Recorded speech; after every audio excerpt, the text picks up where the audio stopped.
tomar um texto em Isaías, capítulo 49, verso 1, para ficarmos de pé.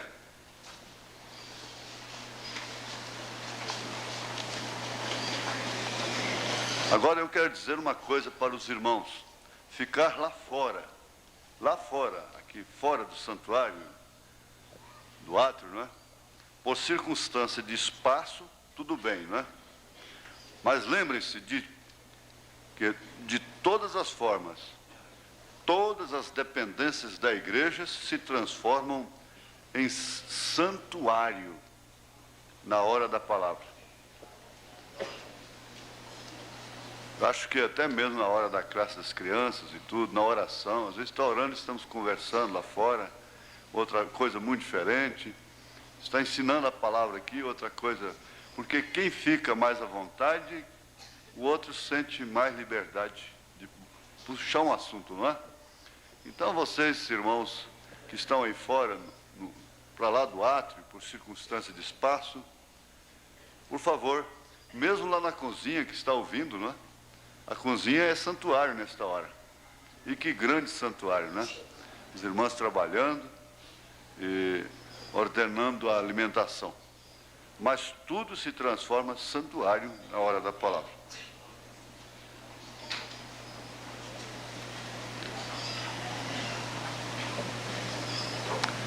Ouvi-me, filhas, escutai vós, povos de longe. O Senhor me chamou desde o ventre. Desde as entranhas de minha mãe, fez menção do meu nome. Senhor Deus, nós estamos com uma maratona de ensinamentos, de bênçãos. Nós sabemos que o Senhor não teria que corrigir, dizer para Paulo não prostituir, não fumar, não beber. Às vezes o Senhor tinha que dizer para ele não ir visitar uma congregação. Era a única coisa que o Senhor tinha que proibi-lo em determinadas circunstâncias. Às vezes era de fazer o bem e não o mal. Esse mal que ele disse que sempre o acompanhava. Por viver, conhecer na carne, esta carne cuja inclinação é inimizade contra o Senhor. E nós estamos aqui na mesma condição. Na mesma condição no sentido da carne. Mas nunca na mesma condição no espírito. Porque o profeta disse que ninguém pode igualar a Paulo. Ele sacrificou tudo, todos os seus direitos, até mesmo de levar uma esposa consigo como Cefas. E tudo foi sacrificado. Mas uma coisa nós queremos agradecer unanimemente, é que o seu ensinamento chegou a nós. Exatamente como ele ensinou.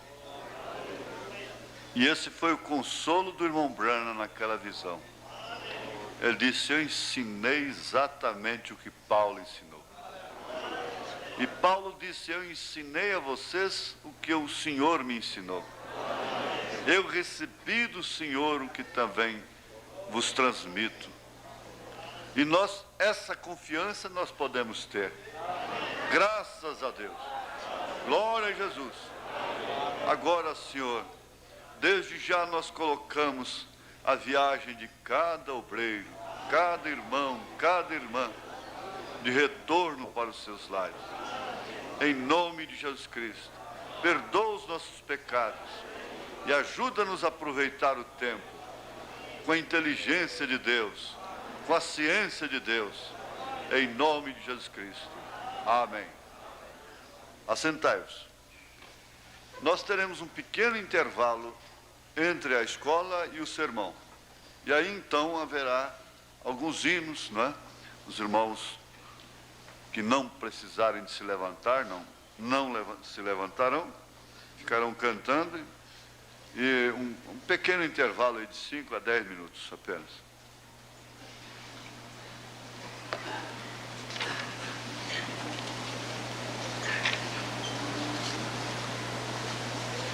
A tensão é muito grande. Vocês têm que entender que por mais que você pratique, por mais que você exercite, isso é uma coisa que nunca a gente se acostuma. Às vezes, antes de pregar ali, a gente está com dor no estômago. E não é de fome. E dá aquele queimor, e você fica agitado, não é? Então, tem que haver, como o profeta fazia às vezes, um período, uma introdução para, inclusive, dominar os espíritos. Dominar os espíritos de uma congregação santa e fiel como vocês, não é difícil, porque eles já estão dominados. Você já sai de casa compungida, compungido. Nós não viemos aqui para mostrar roupa, para mostrar beleza, para mostrar sapatos, sabedoria, nada disso. Então nós viemos aqui para louvar, sermos exortados, redarguidos, animados, não é? Consolados. Então é isso que nós fazemos quando viemos para a casa de Deus. Mas de todos os modos, o inimigo sempre está na reunião dos santos. E mesmo para que as pessoas entrem na atmosfera da palavra, do Espírito, vocês vão entender isso. Não deixa que um pregador como o irmão Weber, como o irmão Eliezer, como o irmão Luiz Mendes e todos os demais, tenham que ter um período de fazer vocês entrarem numa atmosfera própria para o Espírito Santo. A irmã Meda, a esposa do irmão Branham, chamou-lhe a atenção de uma mocinha de 15, 16 anos, uma adolescente, que ela chegava na igreja com a sua boinazinha na cabeça e era todo o tempo lendo as escrituras e orando ali em espírito antes de começar o culto. Uma adolescente que por certo teria muito o que fazer na porta da igreja, no pátio, que é muito adequado para isso, eu conheço lá, muito próprio para companheirismo. Mas, no entanto, ela chamou a atenção. E ele fez menção disso, e isso está numa mensagem pelo mundo todo, aquilo que aquela mocinha fez. Aquele método que ela tinha para com a igreja. Ah, mas se eu ficar desse jeito, eu não caso nunca. Pelo contrário, aí é que você vai casar. Porque o verdadeiro homem, o verdadeiro cristão, por sua vez, ele está procurando uma moça dessa natureza. Não é dessas que ficam aí brigando por causa dele aí na porta da igreja, não. Fazendo dele um Dom João. Fazendo dele um pássaro raro. Porque tem muitas moças e poucos rapazes. Então tem que correr, tem que tomar. Uma puxa para um lado, outra puxa para o outro. Um fica com a manga da camisa, outro fica com a outra manga. Não, eu, pelo menos o botão da camisa eu fico com ele. Quer dizer, um rapaz maduro, experimentado, que pensa como aquele rapaz lá de Chicago, não comparando mal, me perdoe. Ele vai procurar, você sabe, não é? Agora você não vai manufaturar isso não, que você vai, não é? Não manufature. Peça a Deus, conscientize disto, do espírito do culto. Isso é bom para você em todos os aspectos. Bem como os rapazes também. Você pensa que a moça mesmo revelada, ela está engraçada com seu cabelinho de galã? Às vezes o pai dela, ela tem fotografia do pai, o pai era um galã quando casou, hoje é um careca. O pai tinha dentes perfeitos, hoje tem dentadura artificial, né? Postiça. Ela sabe muito bem disso. E ela não está a fim de escolher galanteio, não é? Aparência. cabelinho na testa e coisa assim, não é? Não, ele não está afim disso. Vocês encontram pessoas de fronteiras na fronteira. Mas eu já ensinei. O ovo tem três coisas. Tem a casca, tem a clara e tem a gema. Mas o que seria da gema se não fosse a casca, não é? O sacerdócio. Eu quero pedir o pastor Adil para sentar aqui perto, ele já está aqui. E, se ele quiser, pode dar seu bom dia para São Paulo também. Ele fazer uma leitura aqui que está em Êxodo 40, verso 15. Eu coloquei em ordem para ele. Ele já sabe qual é a próxima, ou quais as próximas, não é? Depois. Vamos ver aqui, pastor Adil, Êxodo capítulo 40, verso 15. Por favor. E os ungirás como ungiste a seu pai, para que me administrem o sacerdócio, e a sua unção lhes será por sacerdócio perpétuo nas suas gerações. Amém? Então nós já começamos a entender uma coisa.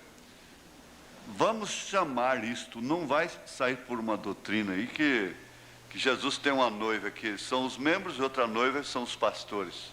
Não. Mas vamos chamar isso de árvore sacerdotal. E que Deus sempre, desde o princípio, Ele ordenou dessa forma. Isso é tanto verdade que quando um rei quis fazer isto, ele ficou leproso. Isaías 6. E outros que tocaram nisto, a não ser Davi, que fez coisa que somente o sacerdote podia fazer, como um tipo de Cristo, e não morreu. Mas outros morreram. O que na verdade já vai conscientizando aqueles que almejam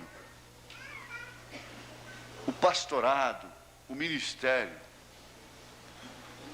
de que Deus teve uma ordem lá no Velho Testamento que é um tipo. Havia uma família, havia uma tribo que tinha que se contentar com o Senhor. Ela não podia ter terra, fazenda, ela não podia ter edifícios, ela não podia ter nada, ganhar dinheiro fora daquilo. Ela se contentava, vocês sabem que eu estou citando a Escritura da maneira certa. E daquela tribo, então, era tirado o sacerdote. Tinha que ser especificamente. Isso quer dizer que ele teria que ser predestinado para ser, com condições. Eu quero enfatizar isso tem muito a ver com as famílias, com as esposas, com os filhos, com os rapazes que porventura pensam, porventura já houve um toque, que porventura há um dom neles, um dom. Então são coisas que você vai olhando. Eu quero dar um exemplo aqui. Isso tem uma lição geral, mas tem uma lição sacerdotal. Respeitando a memória, a ausência, pelo menos, de tal pessoa. Mas o pastor Amâncio estava noivo muito antes de conhecer mensagem, muito antes de conhecer o nosso trabalho. Isso tem mais de 15 anos atrás, porque ele está com o quê? 70, irmão? 65? Então tem mais de 15 anos. Ele acabou com o noivado na hora, quando ele viu a maneira que a sua noiva tratou a sua mãe. Agora você sabe o que era isso? Era Deus tendo compaixão de quem Ele tem compaixão. Tendo misericórdia de quem Ele tem misericórdia. Isso é a predestinação. Porque um rapaz, com conhecimento parco, mas, na verdade, com um leito que é um exemplo. Essa família é um exemplo. É uma família distinta, é uma família de cor, mas não, tem que tirar o mas. É uma família de um lugar especial no coração de cada um de nós aqui. Vocês sabem disso. Toda a família. Então a gente vê aí a predestinação, e ele mais tarde ficaria viúvo. Mas Deus lhe daria uma outra esposa que é o papel carbono da primeira. Não é verdade, pastor? Acho que está lá no Japão essa hora. Ah, está ali. Não é verdade? Agora, isso aí nos é respondido, por isso que eu falo, tem que haver critério. Quando nós fazemos determinadas escolhas, nós refletimos um mau caráter. Tanto a mulher como o homem. Nós refletimos uma personalidade deformada. Porque Deus dá sinais. E um pequeno sinal, quando o homem está orando, a moça está orando, é tudo. Mas eu já disse aqui, pode passar um filme para ela do futuro, do que ela vai passar, ela vai casar-se do mesmo jeito. Eu quero dizer aqui, moças, o casamento misto pior que está havendo, se você casa com um moço que não é crente, é uma coisa maligna. Esteja certo de Deus, parágrafos 6 e 7. É uma coisa maligna que você vai fazer. Aquele casamento misto. E 2 Coríntios capítulo 6. Desde o Velho Testamento. Agora, se você casa, está bem, você comete essa coisa maligna. Aquele rapaz pode até um dia se converter. Tudo bem. Mas se você casa com um rapaz que está metido com pastores que não são desse companheirismo, metido em doutrinas perversas, que vivem difamando, porque há muitos pastores que estragam membros, dando-lhes companheirismo que um sacerdote não deveria dar. E daqui a pouco esse membro está tirando oferta, mandando para ele, tirando dízimo, mandando para ele, e essa coisa toda. Você não deve ter nenhuma amizade mais forte do que aquela que você tem com sua esposa, com seu marido. Você não deve ter nenhuma amizade mais forte, nenhuma confiança, nenhum melhor tratamento mais forte do que aquele que você tem com seu pastor. E para muitos, melhor fora que eles nunca tivessem um relacionamento pessoal com o pastor, uma amizade particular, para muitos. Você que casa com um moço que não está enquadrada nesse espírito, que você está fazendo uma coisa super maligna, não é maligna não. E tem uma coisa, não vai ter jeito não, porque o descrente um dia pode se converter, mas esses marcados por essas doutrinas de grupos da mensagem, que o irmão Brana mesmo disse, que são piores do que as denominações, esses nunca se converterão.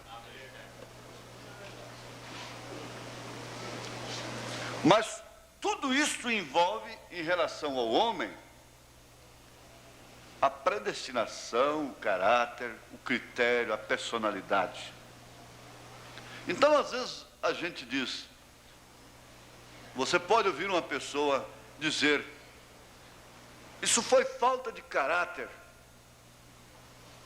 Ele está se referindo quando ele fez a sua escolha, quando ela fez a sua escolha. Isso não quer dizer que ele não tenha caráter, que ela não tenha caráter. Mas aquela escolha faltou o caráter. E o sacerdote, voltando agora para dentro do assunto, o sacerdote tem uma unção perpétua. Foi o que ele falou. Quando essa unção vem, quando este homem estava realmente na árvore sacerdotal, não há nenhum mal que possa impedir aquele ministério.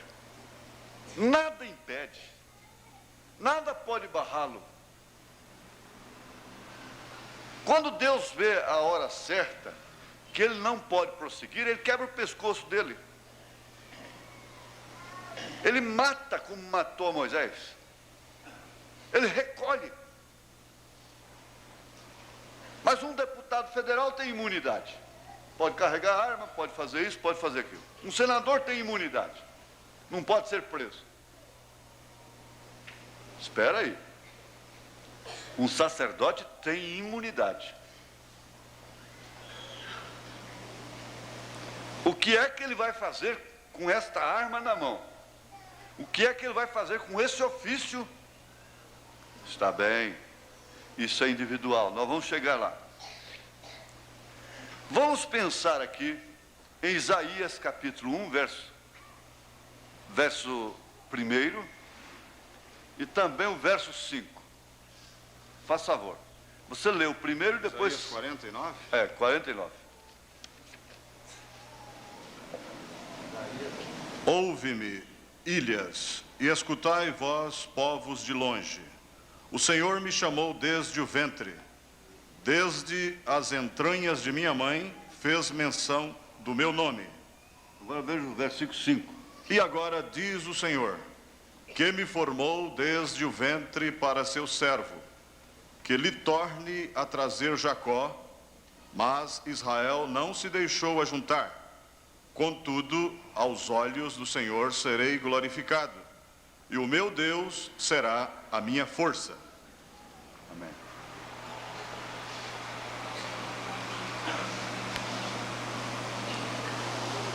Agora,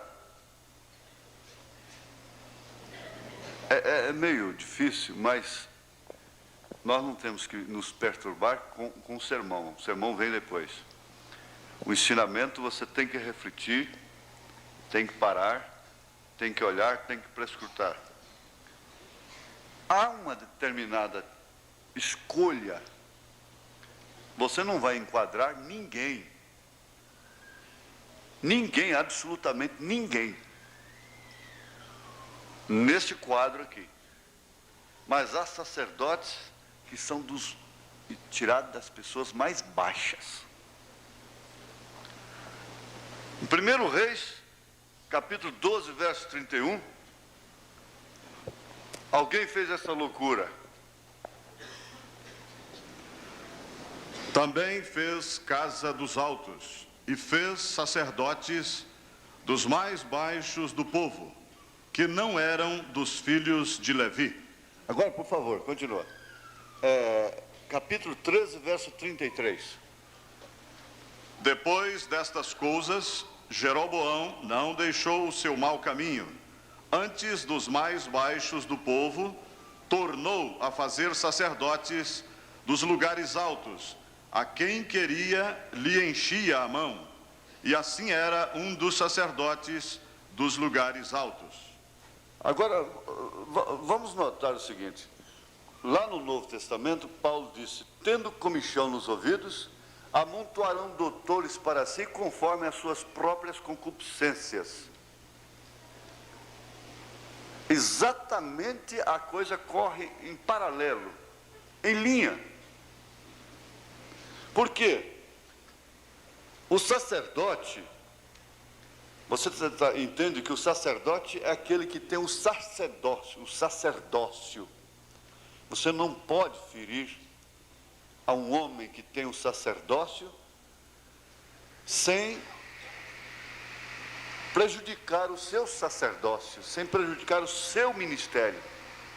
E a responsabilidade dele é tanta, porque ele é quem leva a arca. Veja em Josué 3, verso 8. Veja.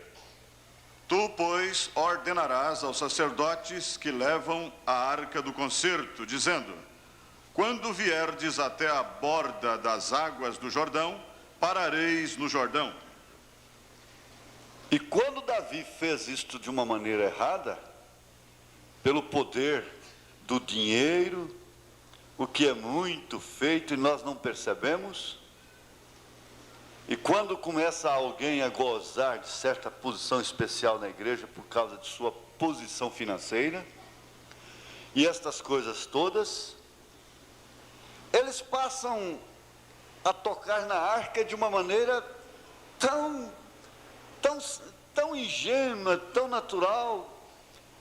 E você hoje, eu tenho encontrado, reunido com anciãos de igreja, e encontrado assim, que o pastor está nas mãos deles.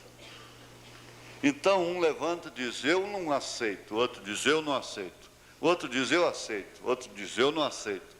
Então eu vejo ali, tudo na mão do homem. Que risco, que dificuldade. Nós falamos sobre a Dalila ciência, não é? A Dalila ciência.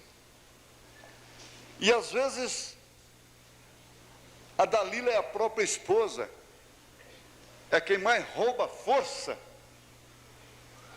A Dalila são os filhos.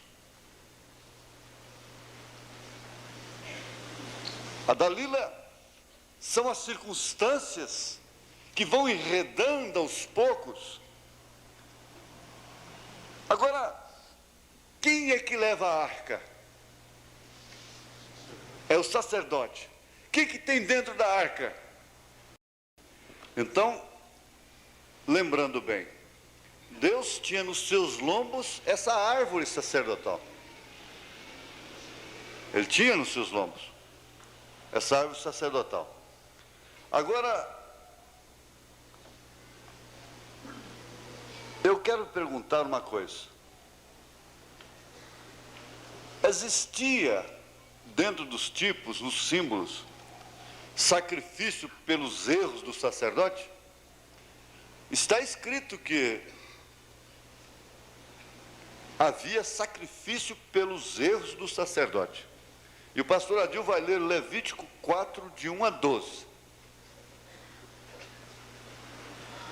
Falou mais o Senhor a Moisés, dizendo, fala aos filhos de Israel, dizendo, quando uma alma pecar por erro contra alguns dos mandamentos do Senhor, acerca do que se não deve fazer, e obrar contra algum deles, se o sacerdote ungido pecar para escândalo do povo, oferecerá pelo seu pecado que pecou um novilho sem mancha ao Senhor, por expiação do pecado, e trará o novilho à porta da tenda da congregação perante o Senhor, e porá a sua mão sobre a cabeça do novilho, e degolará o novilho perante o Senhor. Então o sacerdote ungido tomará do sangue do novilho e o trará à tenda da congregação. E o sacerdote molhará o seu dedo no sangue, e daquele sangue espargirá 7 vezes perante o Senhor, diante do véu do santuário. Também porá o sacerdote daquele sangue sobre as pontas do altar do incenso aromático, perante o Senhor que está na tenda da congregação. E todo o resto do sangue do novilho derramará à base do altar do holocausto, que está à porta da tenda da congregação.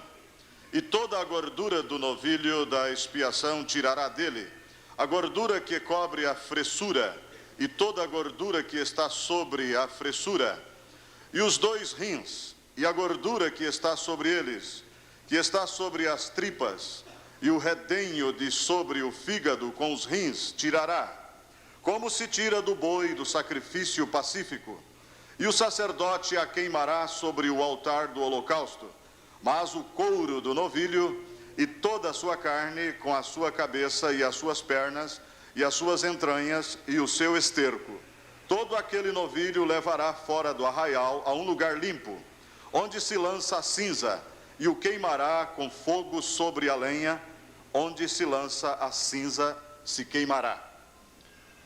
Irmão Ivaldo, quem é que está fazendo esse sacrifício? Era um outro sacerdote fazendo sacrifício por aquele sacerdote? Como que é isso? Bem, o sacerdócio, O o sacerdote que cometia o pecado era trazido diante se aquele pecado foi refletido diante da congregação, diante do povo, então ele era julgado diante do povo e o sumo sacerdote fazia esse sacrifício por ele. Famílias, congregações, descansem. Descansem. Ele fará sacrifício por si próprio. E Deus e pelo do povo. E Deus tratará com ele. Pode deixar. Agora, aqui, veja aqui. Eles violavam o sábado e ficavam sem culpa. Foi quem disse aí, foi Jesus, não foi? Foi. Aonde? São Mateus, capítulo 12, versículo 5. Ou não tendes lido na lei que aos sábados os sacerdotes no templo violam o sábado e ficam sem culpa? Agora, você sabe o que significa violar o sábado lá no Velho Testamento? Era quebra de mandamento. Então, por amor do povo, Deus lhe concede uma imunidade, uma certa imunidade. Isso é certo. E tudo isso carregando um tipo. Agora nós vamos aprender uma coisa tremenda. Está em Isaías 24, verso 2. E o que suceder ao povo, sucederá ao sacerdote, ao servo como ao seu senhor, à serva como a sua senhora, ao comprador como ao vendedor, ao que empresta como ao que toma emprestado, ao que dá usura como ao que paga usura. Às vezes nós temos... eu não vou ler essa pergunta e resposta do irmão Brana, porque ele deu um presente, um colar para a irmã Meda. E Pedro disse que não com joias. Então eu não vou ler isso para a igreja. É um direito que a igreja tem que conhecer. É um direito que a igreja tem que conhecer. Todos os direitos, deveres. Isso foi pregado aqui ontem à noite, com maestria. Conhece-se os seus direitos e conhece-se também os seus deveres. Agora, o que sucede ao povo, sucede também ao sacerdote, sucede também à sua família, porque Deus não permitiu que anjos sem casar, anjos sem sexo, vocês querem ver quando eles querem abusar, criticar, censurar uma perda de tempo em diálogos, eles dizem, eles ficaram lá discutindo o sexo dos anjos.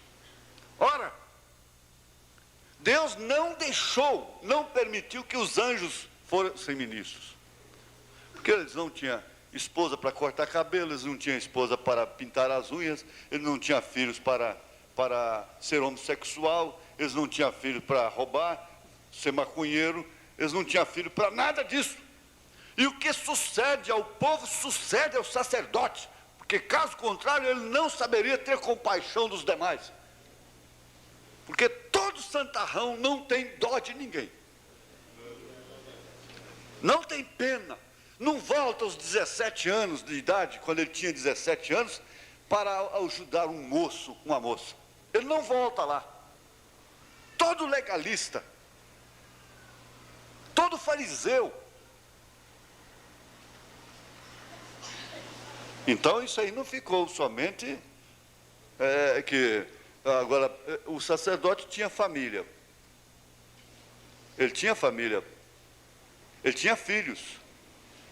Eli quebrou o pescoço porque ficou só repreendendo os filhos, não tomou posição.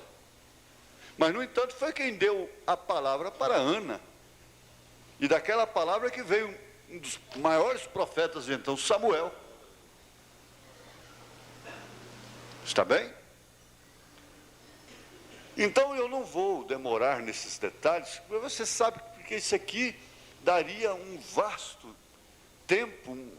O que sucede ao povo sucederá ao sacerdote. E outra coisa, até o sacerdote e o profeta erra quando se embriaga. Vamos ver Isaías 28, 7. Mas também estes erram por causa do vinho, e com a bebida forte se desencaminham. Até o sacerdote e o profeta erram por causa da bebida forte. São absorvidos do vinho. Desencaminham-se por causa da bebida forte. Andam errados na visão e tropeçam no juízo. Espera aí. Se embriaga somente com vinho? Ontem nós ouvimos no filme do irmão Branham aqui. Se você tem um carro, pode ser um ídolo. Uma casa pode ser um ídolo. E a idolatria embriaga. Embriaga você com aquela filha, com aquele filho, com aquele marido, com aquela mulher. Você tem que lembrar que primeiro é Deus e segundo que é a família. Terceiro é você. Isso não é só para o homem, não. A mulher tem que saber que primeiro é Deus para ela, segundo é o marido dela. Aqui na terra, o marido dela é o primeiro. Humanamente falando.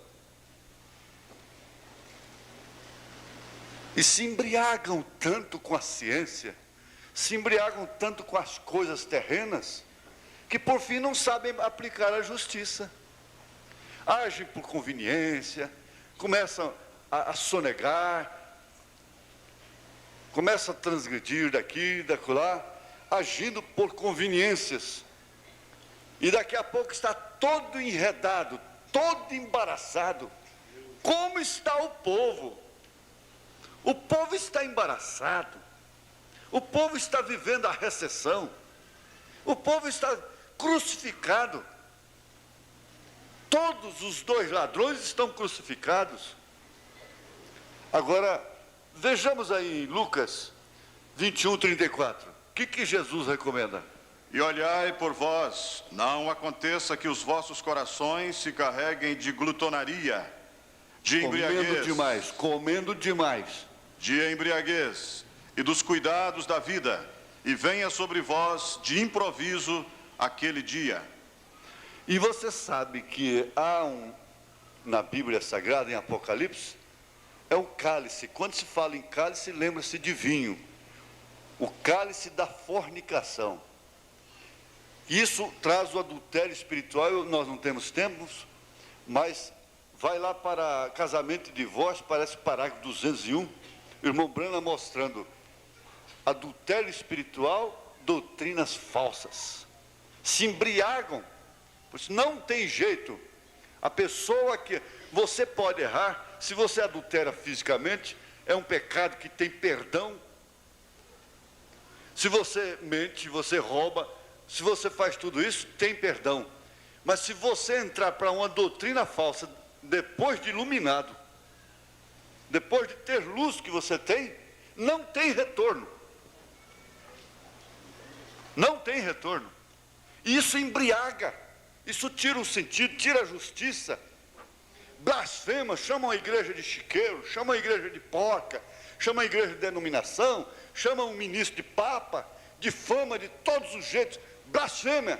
E se for o Espírito Santo que está ali, está chamando o Espírito Santo de porco? Melhor que vocês fariam era nunca ir nessas fronteiras das difamações. Eu já andei por boa parte do mundo, e uma coisa eu entendi claramente, que há um povo em todo o mundo que tem esse mesmo espírito que nós temos. E eu conheci outros, encontrei esses problemas lá, e todos que creem de uma maneira diferente, eles são difamadores. Todos eles são difamadores. E aqueles que creem como nós, podem até ter suas divergências, mas não são difamadores. Eles têm uma certa linha, eles têm uma certa ética, uma ética cristã. Eles têm aquela ética que o irmão Branham tinha. É. Você vê que coragem tiveram de dizer a respeito de um homem que Deus fez e perdeu a forma, segundo as palavras do irmão Branham. Jogou tudo por cima daquele homem de bom. E o irmão Branham sabia o que o irmão Neville ia sofrer, ia passar. Eu vi o irmão Neville na cadeira de rodas. E uma pessoa, com todo respeito, eu faço menção disso, falou para mim: irmão Neville está na cadeira de rodas porque não crê na ressurreição do irmão Branham.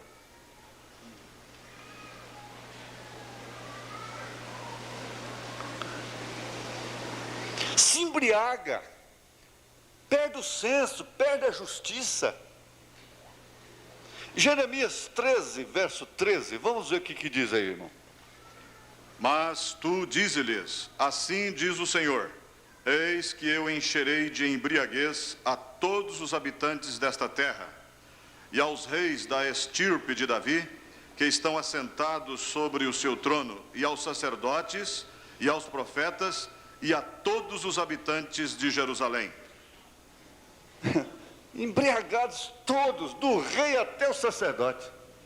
Embriagados com os mesmos problemas, com os mesmos enredos, com as mesmas coisas, dentro da mesma atmosfera. Essa é a situação que o mundo está hoje. Vejamos a Ezequiel 23, 33. De embriaguez e de dor te encherás.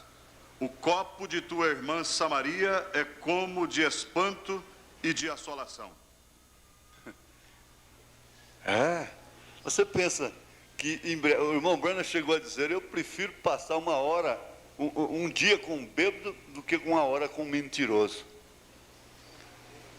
Você pensa que somente o bêbado é que está perdido. O bêbado está perdido. Coitado, ele é um bêbado. E aí o Jim vem cambaleando lá no altar e diz: Senhor Jesus, aqui está o Jim. Vai lá de novo no outro dia: Senhor Jesus, aqui está o Jim. Volta lá no outro dia: Senhor Jesus, aqui está o Jim. Na hora que ele estava em coma lá, que o pastor chegou, ninguém foi visitá-lo. O pastor que estava vigiando ele abriu os olhos e disse: ô Jim, eu sou aquele pastor daquela igreja que você entrava lá e falava: Jesus, aqui está o Jim. Ele falou: pois é, pastor, ele acabou de sair aqui agora. Ele chegou aqui e disse assim: Jim, aqui está Jesus. Aqui está Jesus, aqui está Jesus. O bêbado tem salvação. O ladrão tem salvação. A meretriz tem salvação. Mas fariseu não.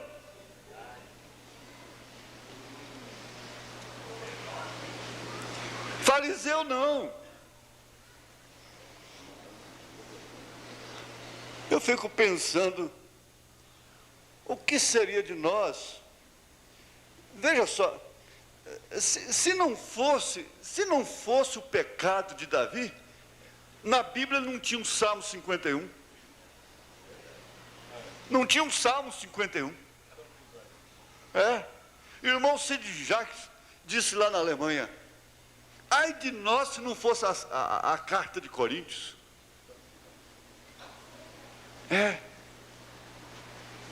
Havia um sacerdote que estava tão envolvidos que eles como que eu já entendi que eu não sou pastor, o negócio não dá certo e tal, mas o que eu vou comer depois, gente?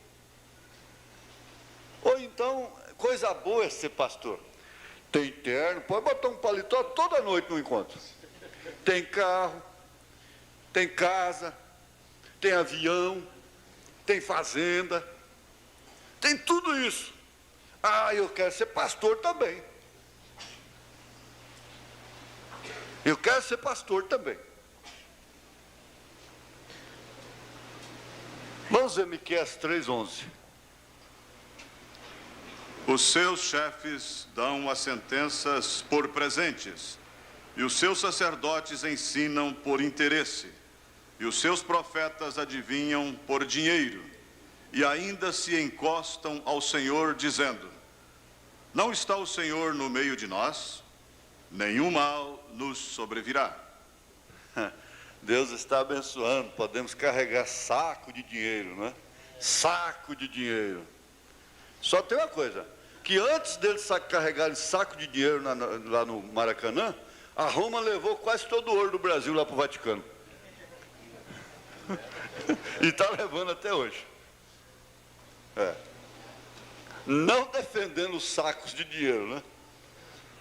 E nos lábios do sacerdote, eu tenho que abreviar, porque meu tempo vai indo. Os lábios do sacerdote têm a vida de cada obreiro nas mãos. Nos lábios do sacerdote tem a vida de cada pessoa.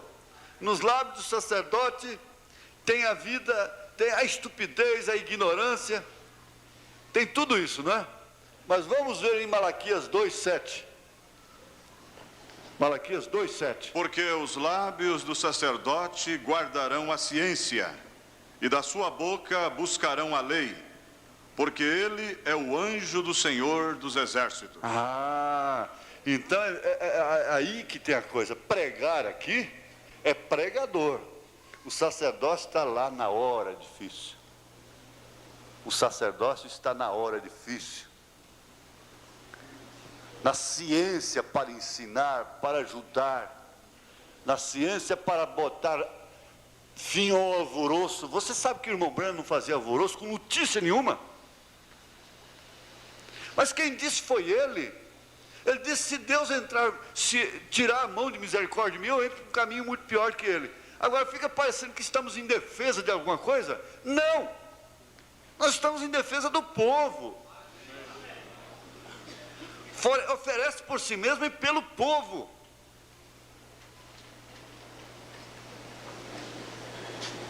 E uma irmã telefonou e disse: irmão Branham, esse evangelista aí, meu marido, está vivendo com essa garota de 16 aí há 2 anos. Ele disse: ore por ele, irmã. E botou o telefone lá, no gancho. Como diz, desligou o telefone na cara dela, não é? Ela poderia sair dizendo: esse homem está acobertando isso. É que ele sabia perfeitamente que Deus cuida.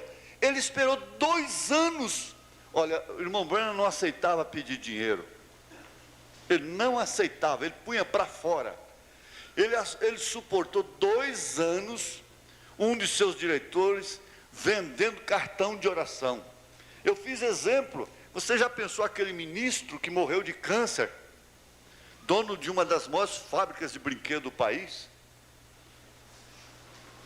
Soubesse que um pastor desse, ou eu, ou o pastor de São Paulo, ou de qualquer cidade, ou aquele homem lá, para receber a oração dele, tem milhares na frente.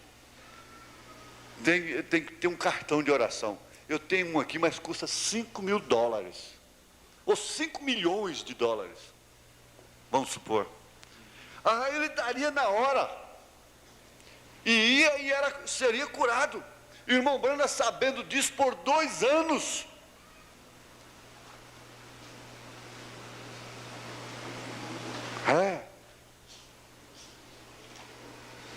Essa parte aqui fere sentimentos, mas com todo respeito, vamos entrar nela. Me pega aqui, por favor. O parágrafo 185. 185. Aí envolve a predestinação, aí envolve muitas coisas. Faz favor, leia. O sacerdote, o pastor, não pode casar-se com moça que já foi tocada por outro homem. Nenhum pastor pode casar-se com uma viúva. Você sabia disto? Vocês querem ler isto? Está bem? Você procura em Levíticos, capítulo 21, verso 7, Ezequiel 44, verso 22, E isto irá mostrar-lhes que os pastores não podiam casar com uma mulher que tinha sido tocada por homem. E isto é um tipo da noiva virgem de Jesus Cristo, porque eles lidavam com o fogo de Deus, os sacerdotes, os filhos de Arão. Não temos tempo para ler tudo disto e sair lá. Obrigado, irmão. Agora, você vê,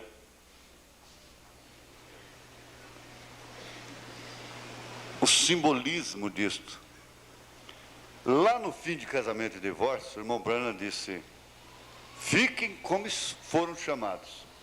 Eu sei de um irmão, obreiro, que era pastor, quando o irmão Branham pregou isso aqui. Ele é meu amigo.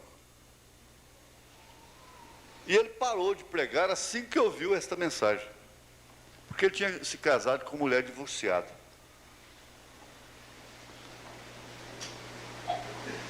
E passado um determinado tempo, ele era amigo do irmão Branham, ele foi tratar de um outro assunto com o irmão Branham. Não em relação àquilo, ele não discutiu. O profeta falou, acabou. Aí disse que, quando ele estava conversando com o irmão Branham, a visão veio para o irmão Branham, a revelação. Disse: por que você parou de pregar? Ele disse: por causa da mensagem, casamento e divórcio. Ele disse: não, eu não mandei você parar. A mensagem não mandou você parar. A mensagem falou para você não fazer isto mais. Não faça isto. Não faça isto. Isso aí tem uma diferença muito grande. Não faça isto mais. Então cabe aos jovens que almejam o ministério se familiarizarem com esta escritura, com esse parágrafo 185, e a menos que ela tenha sido esposa de um sacerdote.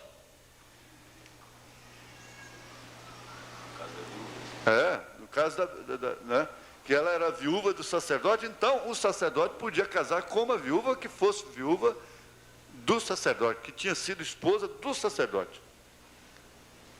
Então agora vamos chegar ao final, porque o outro período, a gente pregar dessa forma é custoso ensinar, não é? Mas vamos lembrar agora de que Paulo também foi elegido desde o ventre de sua mãe. Gálatas 1,15. Eu não te dei, não, né? Aí ele disse: mas aprove a Deus que desde o ventre de minha mãe me separou e me chamou pela sua graça. Agora, você tem que entender o seguinte: o que fazer com um homem que foi chamado desde o ventre de sua mãe para ser um pastor? Ele está na sua mão, mulher, esposa. Ele está na sua mão, filhos. Aqui não é um estudo de indireta, de carapuça para ninguém, não. Ele está na sua mão. Está bem. Jesus esteve nas mãos de Pilatos. Que farei de Jesus chamado Cristo? Mas uma coisa tem que ficar sabendo, vocês têm que ficar sabendo, que se esse homem foi escolhido desde o ventre de sua mãe, está na árvore da predestinação de Deus, aí é onde eu digo: é por isso que a mulher de Wesley fazia até campanha contra ele, mas não pôde impedir o ministério de um mensageiro da era de Filadélfia. Vocês que vão ouvir as fitas têm que saber que de uma forma ou de outra Deus vai cumprir a sua chamada para com esse homem. Deus vai cumprir. Ele passa por cima, se ele tiver que matar, ele mata. Vocês não terão felicidades, vocês não terão paz. Uma casa que é chamada para ser santa, ela é um inferno se ela não for santa. Uma pessoa que é chamada para ser santa, se ela não for santa, tem uma coisa mundana, ela não tem que, ela não se acerta nunca. Ela não tem jeito, ela não tem paz, ela não tem felicidade. E você tem que entender, rapazinho, que sua casa foi chamada para ser santa, separada. Você tem que entender, mocinha, que você tem um pai nascido, escolhido desde o ventre da mãe dele. Você tem que entender isso, e não adianta, você só vai causar danos para si mesma, para ele. Mulher, você tem que entender, muitas delas dizem, muitas já disseram e dizem: ah, se eu soubesse que você ia ser pastor, eu nunca teria me casado com você.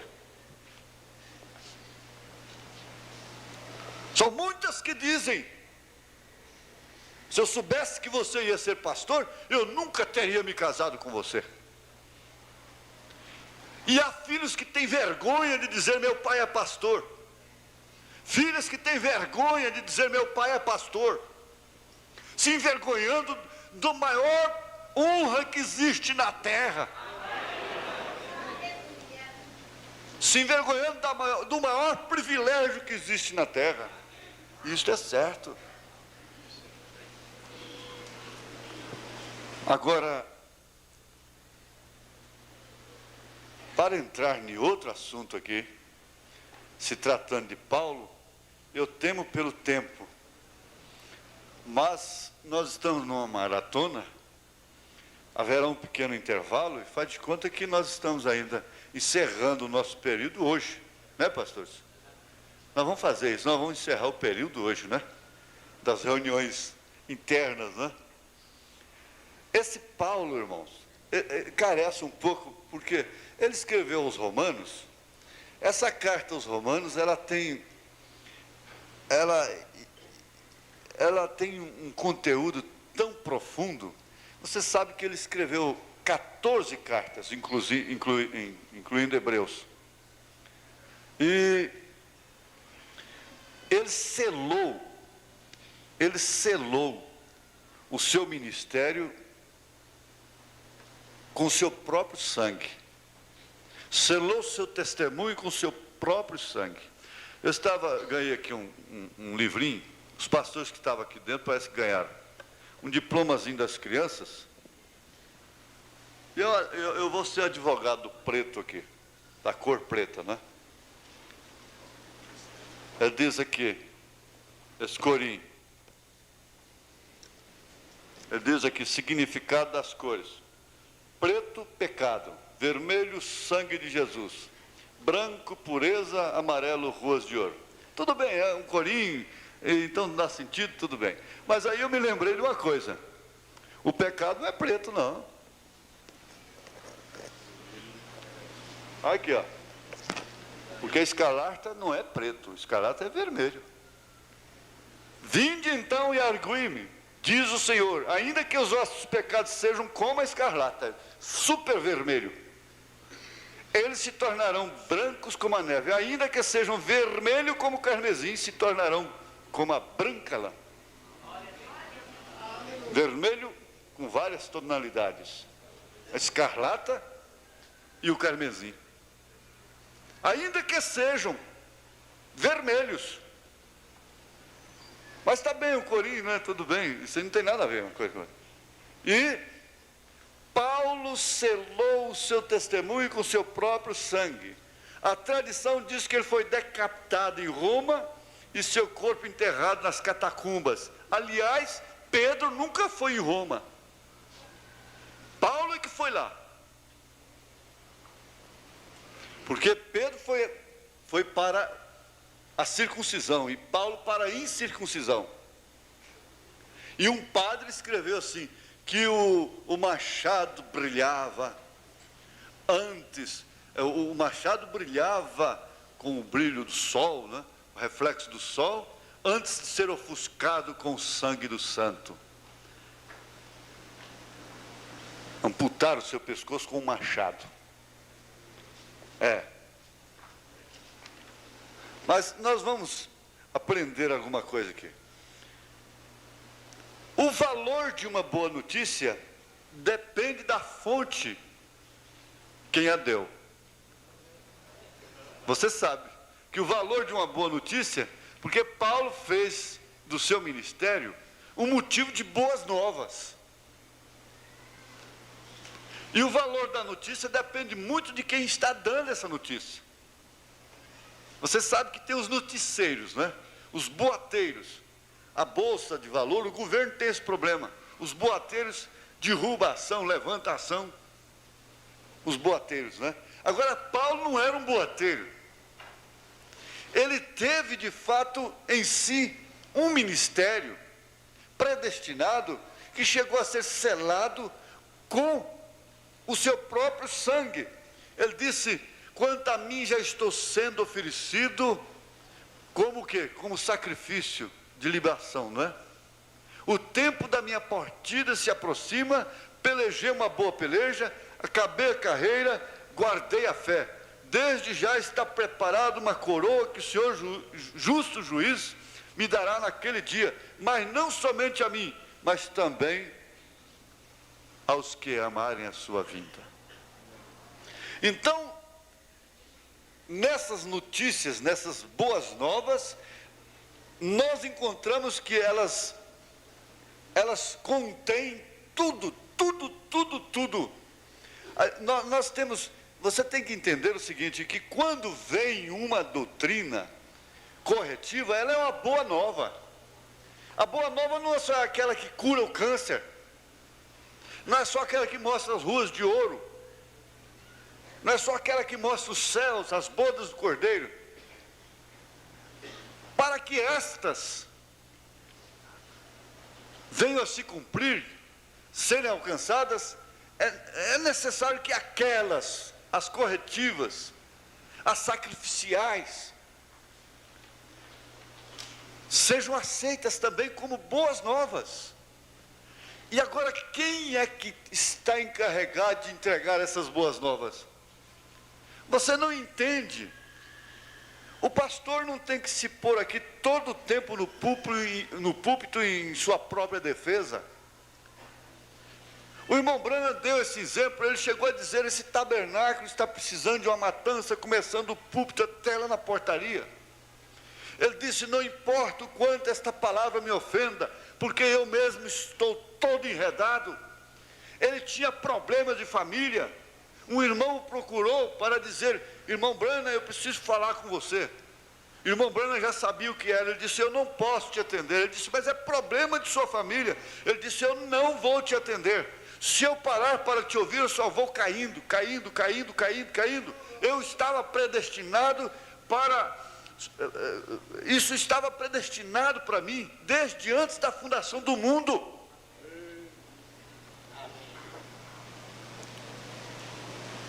Dentro da dimensão humana, você tem que sofrer os problemas humanos.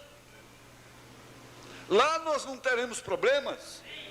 Lá nós não teremos paixões contra as quais nós temos que lutar dia e noite. Elias era homem sujeito às mesmas paixões que nós somos.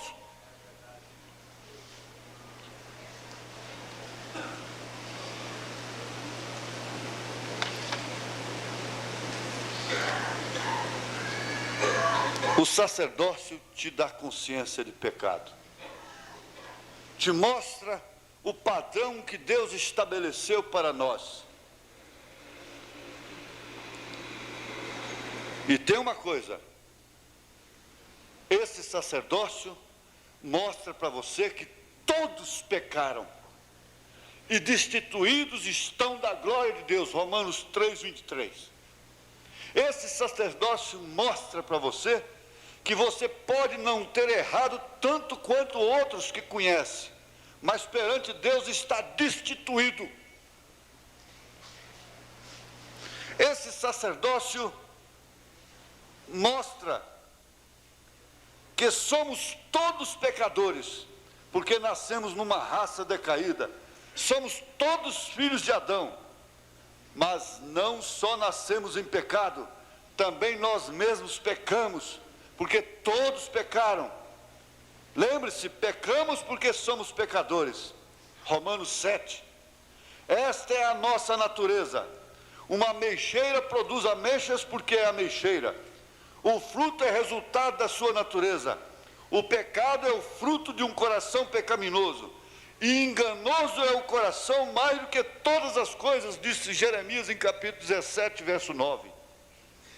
E o irmão Branham disse: eu também sou culpado. Não disto que esse casal está fazendo. Eu não faço esse tipo de cena. Eu não vou no motel. Eu não uso isso, eu não uso aquilo, eu não faço isto. Eu não sou culpado disto, mas culpado no mínimo, culpado no máximo. Portanto, qual sacerdote que se põe diante do povo sem culpa?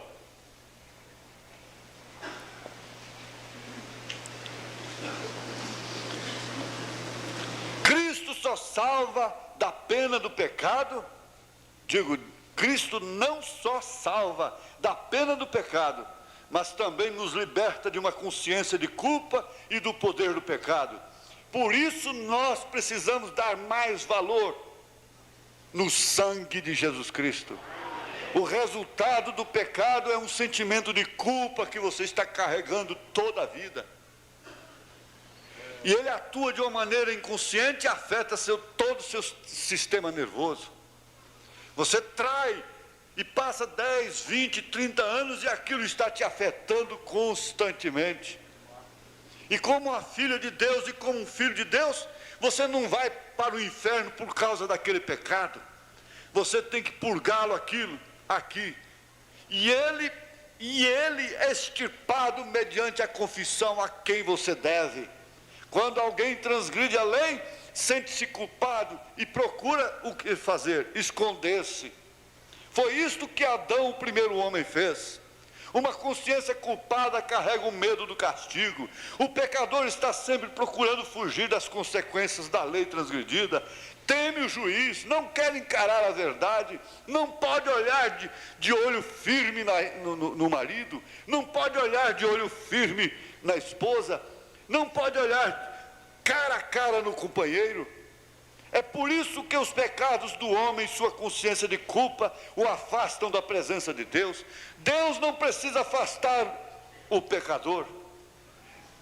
Ele próprio foge de sua vontade, ele próprio se afasta da comunhão, ele próprio vai embora. Isso é o que vai acontecer no dia em que a ira de Deus for revelada.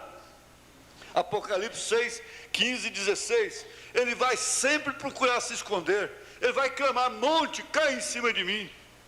E ele está clamando hoje, gente. Televisão, cai em cima de mim. Vai assistir um filme para cobrir uma consciência. Vai assistir um jogo para cobrir uma consciência. Aqueles montes caindo em cima dele, mas não adianta, não morre. Lá está a semente. Você é filha, você é filho. Amém? É. Qualquer presidente, governador ou rei pode perdoar um criminoso, mas nenhum deles tem poder para lhe tirar a culpa. Você continua culpado, culpado, culpado. Fala-se de uma mulher que está nos Estados Unidos, que o advogado conseguiu inocentá-la, mas dentro da própria audiência, depois de libertada, enquanto todo mundo se alegrava, ela ficava triste, triste, triste, dizendo: culpada, culpada, culpada. É preciso aplicar ao ato de uma pena justa. Foi isso que Cristo fez. O salário do pecado é a morte. E visto que todos pecaram, Cristo veio para morrer e pagar a pena dos pecados cometidos contra um Deus santo. Aí então entra a propiciação, entra aquela mensagem da ceia aqui. Deus não é culpado de lassidão. Ninguém pode. Eu disse, o mesmo Deus que matou Ananias e Safira está aqui. É. Deus nunca se modernizou. Deus nunca ficou frouxo. Deus nunca tem que aceitar nada por condição. Aceitar uma esposa por condição, porque senão vai estourar tudo o reino dele. Vai causar um escândalo nos céus. Deus não tem que tolerar filhos. Não, Deus é incompatível com o pecado. E pecado no mínimo errado, no mínimo errado no máximo. Deus não tem, não deixa passar uma caneta, uma cabeça de alfinete. Por isso é que o Daniel Cury ficou sem lugar, até que ele entrou e disse: eu estou aqui por ele, porque lá ele esteve por mim, lá ele foi o sacerdote da minha justiça, lá ele publicou a minha salvação. Foi isso que aconteceu.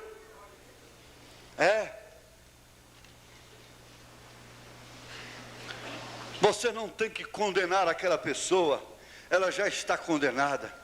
Se você tivesse alguma coisa melhor, algum poder maior, você faria era salvá-la ao invés de condená-la. Eu quero terminar agora. Para conscientizar, eu vou fazer esse estudo de Romanos e essas cartas com a igreja bem devagar, bem mastigado. Pode deixar. Você tem, apenas conscientiza, irmão, que todos pecaram e você está dentro do todos. Uma pessoa que se afoga em 2 metros de água está tão morta como se tivesse afundado no mar.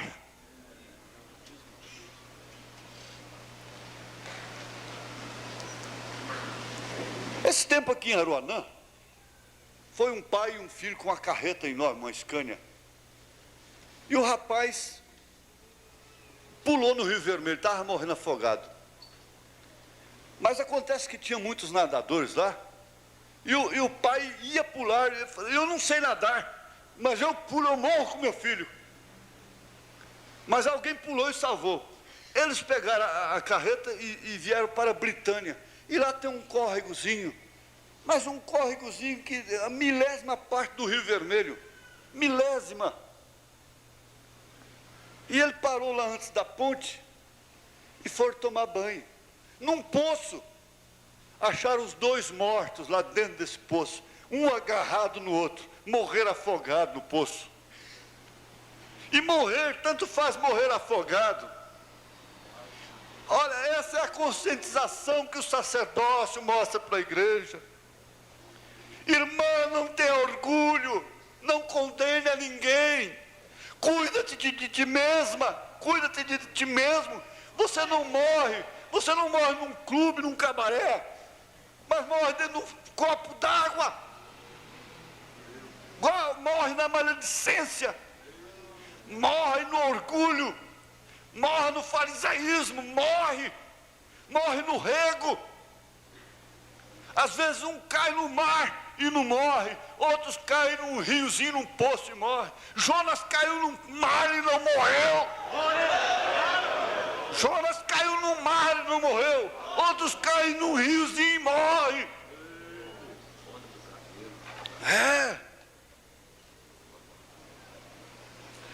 Você corta o cabelo e depois põe a condenar a prostituta. Um criminoso pode estar no fundo de uma mina e você lá no pico da mais alta montanha, mas você é tão incapaz de tocar nas estrelas quanto ele. Você aqui está mais alto do que ele, mas você é tão incapaz de botar a mão numa estrela como ele, que está mais baixo do que você aqui. Você não pode alcançar a justiça de Deus, exigida por Deus, por mais que você suba. Por mais que você suba. Por isso que haverá um batismo coletivo. Eu vou fechar isso aqui e parar. Por isso que haverá um batismo coletivo. Essa pedra coroa vem coletivamente. Não vai ter ninguém lá embaixo e outro lá em cima. Não haverá nenhum necessitado. Amém, amém. Glória a Deus. Amém. Foi pregação. Mas isso não atrapalha, irmão Flores, em nada. Nós estamos na nossa maratona. Passa-se noite de vigília, 3 dias de carnaval, essa coiseira toda, e comem sanduíche para assistir uma decisão de futebol, e fazem tanta coisa. Mas agora nós estamos... Vocês pegaram o fio. Melhorou um pouco. Melhorou um pouco. Deus abençoe. Deus abençoe.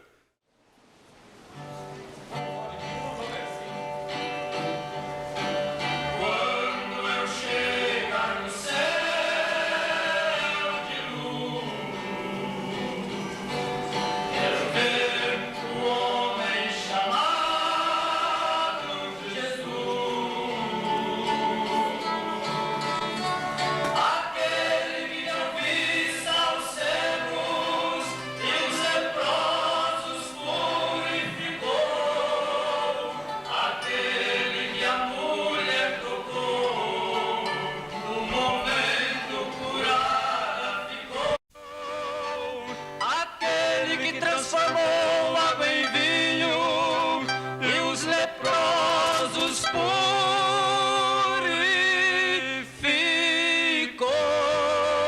Está perto de nós contemplarmos o Rei dos Reis, o Senhor dos Senhores.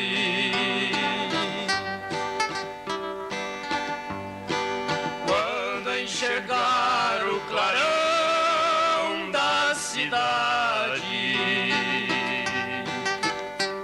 aonde os salvos viverão toda a eternidade.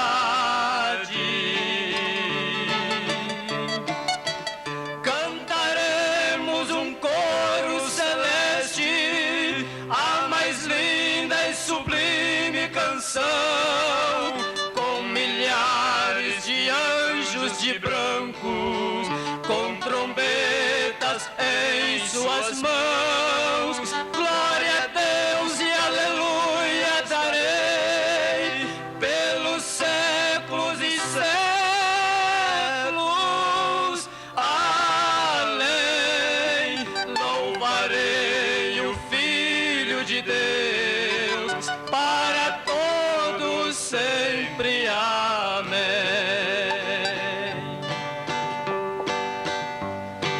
Quando enxergar o clarão da cidade, aonde os salvos viverão toda a eternidade, cantaremos um coro celeste, a mais linda e sublime canção, de brancos, com trombetas em suas mãos. Glória a Deus e aleluia darei pelos séculos e séculos. Além, louvarei o Filho de Deus para todos sempre. Amém.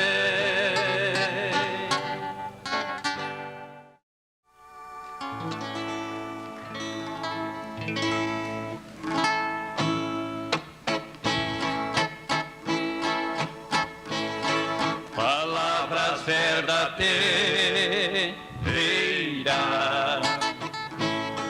que João testificou da cidade santa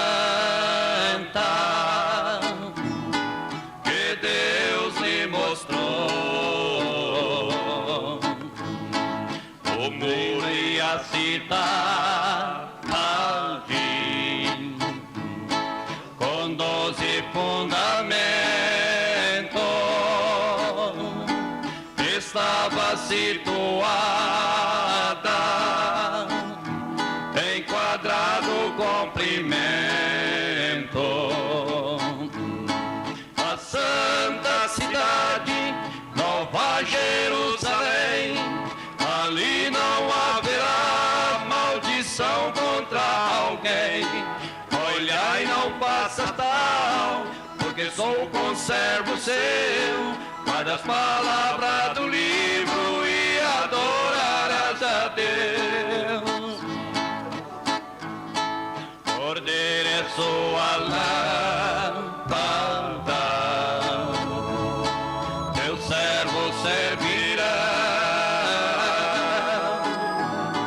nosso Deus nos ilumina, para sempre reinarão. Por isto, meus irmãos, olha e não faças tal, porque a água da vida é clara como um cristal. A santa cidade, Nova Jerusalém, ali não haverá maldição contra alguém. Olha e não faças tal, porque sou conservo seu. Guarda as palavras do livro e adorarás a Deus. Não haverá mais morte, nem pranto e nem clamor. Jesus é a nossa luz, é o nosso governador. A santa cidade, Nova Jerusalém, ali não haverá maldição contra alguém. Olha e não faças tal, porque sou conservo seu. Guarda as palavras do livro e adorarás a Deus. Então vamos seguir a mensagem do profeta, para entrar nessa cidade com as suas portas abertas. A santa cidade, Nova Jerusalém, ali não haverá maldição contra alguém. Olha e não faça tal, porque sou conservo seu.